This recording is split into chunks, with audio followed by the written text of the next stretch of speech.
મિત્રો આજે હું તમને આ વિડીયોમાં બતાવીશ મગની દાળનો શીરો એટલે કે માજૂમની રેસીપી। આ મગની દાળનો શીરો બનાવવા માટે આપણે પહેલા એક કઢાઈમાં 1.5 કિલો જેવું અમૂલનું ઘી લઈશું।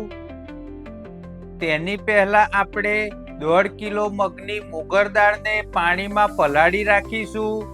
પછી મિક્સરની મદદથી તેને ગ્રાઇન્ડ કરી લઈશું। અમે તેને દરદરી હતી। તે પલાળી રાખેલી દાળને આપણે કોરી કરીને પછી મિક્સરમાં દરવાની છે। પછી ઘી ગરમ થાય એટલે આપણે તેને આ રીતે ઘીમાં શેકવાનું ચાલુ કરી દઈશું। તો મિત્રો આ મોગર દાળની પેસ્ટને આપણે મીડિયમ ફ્લેમ ઉપર શેકવાની છે। અને મિત્રો આ પેસ્ટને તમે ઘીમાં આ રીતે શેકશો એટલે તાવડામાં દાળ ચોંટતી રહેશે, પણ તમારે કન્ટિન્યુ હલાવતું રહેવાનું છે અને દાળને નીચે ચોંટવા નથી દેવાની।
તો મિત્રો આ મગની દાળનો શીરો આપણે બનાવવા માટે આ દાળને શેકવામાં 1 કલાકથી પણ વધુ સમય લાગે છે।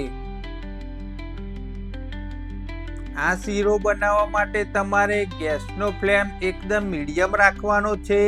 વધારે તાપમાનથી આ દાળને શેકવાની નથી, જેથી ટેસ્ટ સારો આવે અને આપણો શીરો કાચો ના રહી જાય।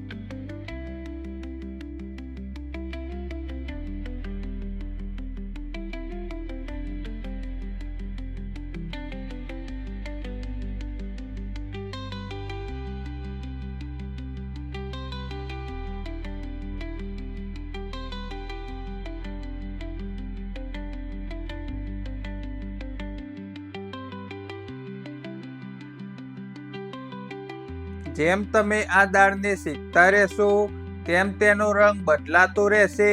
પહેલા બદામી કલર જેવો શેકાશે, પણ આપણે તેને લાલ કલરનો થાય ત્યાં સુધી શેકવાનો છે।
તો મિત્રો આ આપણી મગની દાળ બનાવવા માટેનો લોટ શેકાઈને તૈયાર થઈ ગયો છે.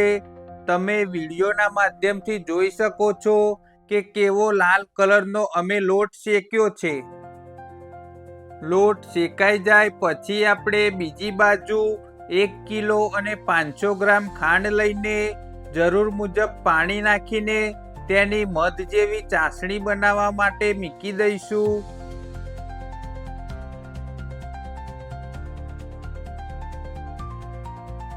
અને મિત્રો આ ચાસણીને તમારે વધારે કડક જેમ કે મોહનથાળની ચાસણી જેવી બનાવવાની નથી.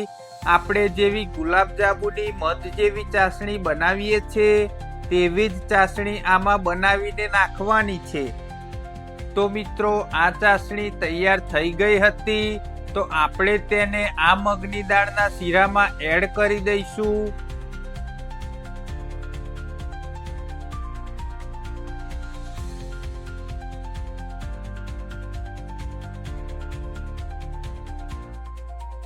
પછી આપણે આ ચાસણીને શેકેલા મગની દાળના શીરામાં એડ કરીને મિક્સ કરી લઈશું.